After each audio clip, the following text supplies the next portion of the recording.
প্রতিদিন তওবা করে ইস্তিগফার বলা, যারা আল্লাহর কাছে তওবা করে আল্লাহকে তওবা করতে দেরি করে আমি মাফ করতাম না। আল্লাহ বলে ইয়া আইয়ুহাল্লাযীনা আমানু তুবু ইলাল্লাহ তাওবাতান নাসুহা।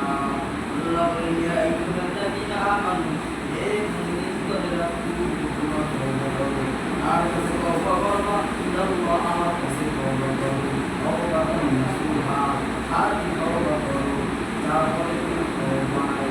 আজ তওবা করছো আল্লাহর গুনাহ করব না, তওবা করার পর আবার গুনাহ করব আল্লাহ কয় না না, এই তওবা আল্লাহ পছন্দ করি না, এই তওবা আল্লাহ ভালোবাসি না।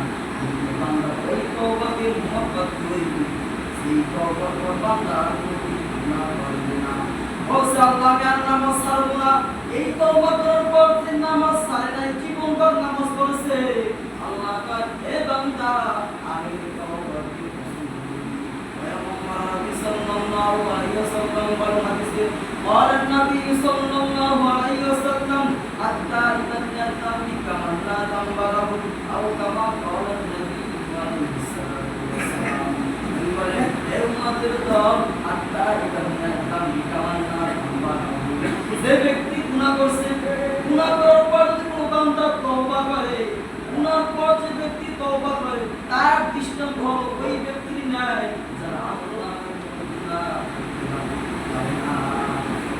নবী বলেন গুনাহর পর যদি বান্দা তওবা করে তার দৃষ্টান্ত ব্যক্তি নামে তওবা কোনো গুনাহ থাকতে পারে না। কিন্তু আমরা আজ তওবা করে আল্লাহ ভালো হয়ে যাবো, পুরো পাক্কা তওবা করবো, কি হয়ে গেলাম কিছু হয়ে গেলাম, কিন্তু তারপর আল্লাহ আল্লাহ জবাব করবো নামাজ আসল আসলে না না ওই তওবা আল্লাহ এ নবীর উম্মতের দল হযরত মূসা আলাইহিস সালামের জামানায় বিশাল ঘটনা সংক্ষেপে বলি।